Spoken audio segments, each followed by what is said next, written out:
This is Algebra 1, Lesson 8, Practice. Find the area of this figure. All angles are right angles. That's helpful.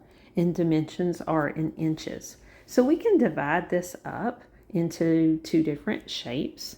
I'm just going to drop a perpendicular line there and make this one rectangle here. Okay, and then you have the other rectangle on the other side. Now you can see this rectangle is 9 by 5.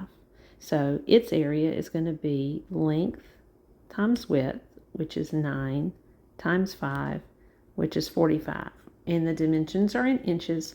9 inches times 5 inches is 45 square inches. Now we're going to add to that the area of this little rectangle. It's 2 by 6.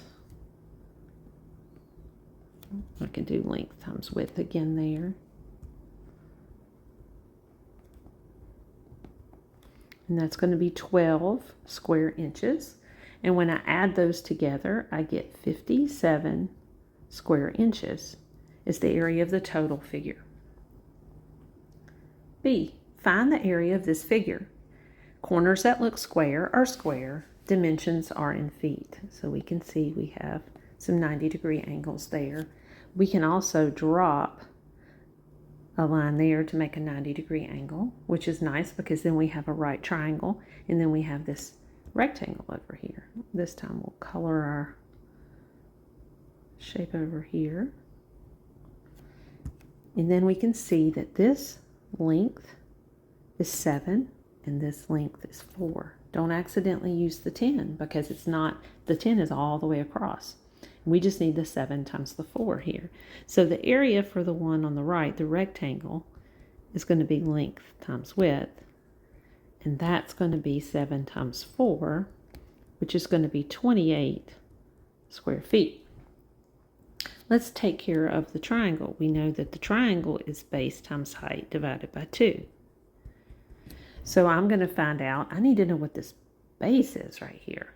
Well, if the whole thing is 10 and this piece of it is 7, what's this piece?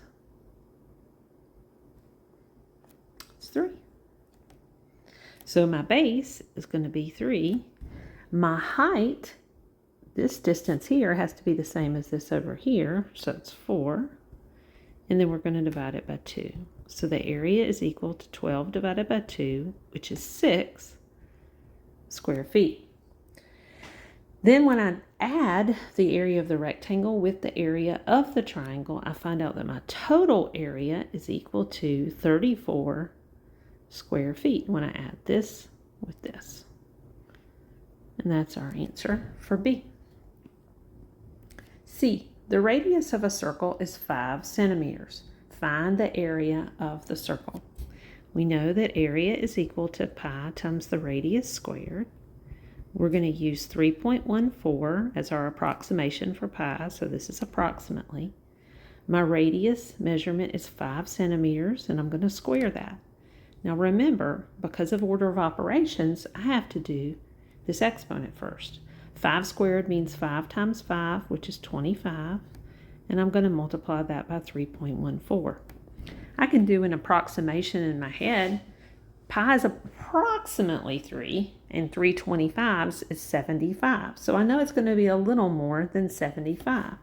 Now, when I work out that calculation, it ends up being 78.5 square centimeters. Because this measurement in here was 5 centimeters times 5 centimeters, which ended up being 25 square centimeters, and so forth throughout the problem to where we end up with square centimeters, which is about what I had expected. D. Find the area of this figure. Corners that look square are square. Dimensions are in meters. So we have some square corners, and we can drop a perpendicular line down, and we can make this out of a triangle, a right triangle, a rectangle, and a semicircle. So let's deal with the triangle first. We know that it's going to be the area is equal to the base times the height divided by 2. And then we're going to be adding to that this rectangle here, right? Which is going to be length times width. And then we're going to be adding to that this semicircle here, which is going to be a circle's area is pi times the radius squared, but we only have a semicircle, so we're going to take half of that. So we're going to add all of those up. Now we're missing some pieces when we go to do these calculations. Like, I don't know what this base is here, right?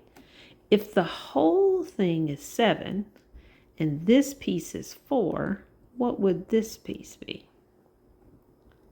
Yep, it would be 3. Because the 3 plus the 4 equals 7. If this is 2, and we swing it around and say, well, this radius would also have to be 2, and that means this radius would also have to be 2, then this full distance would be 4.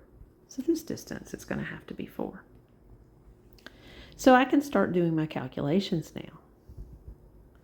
My triangle is base times height divided by 2. My base is 3. My height is 4. And then I'm going to divide it by 2. So I get 12 divided by 2, which is 6. And that's in meters squared. My length times my width on my rectangle. My length, I've got a 4 here, and I've got a 4 here. Doesn't look squarish the way I drew it, but it is, we find out. 16 meters squared. And then for pi, we're going to do 3.14, and then the radius is 2. When I did this one by myself, I accidentally put a 4 there, so be careful. The radius, not the diameter, so 3.14 times the radius. Oops, I left off the squared there, right? And then when I do that, 2 squared is 4. Then I'm going to do 4 times 3.14, which is 12 something. And then I'm going to divide it by 2. And after all of these calculations are done, you're going to end up with 6.28. Okay? Now, when we add all of these together, this plus this plus this, and this is also meters squared, it's going to equal 28.28 meters squared. And that's your total area for this figure.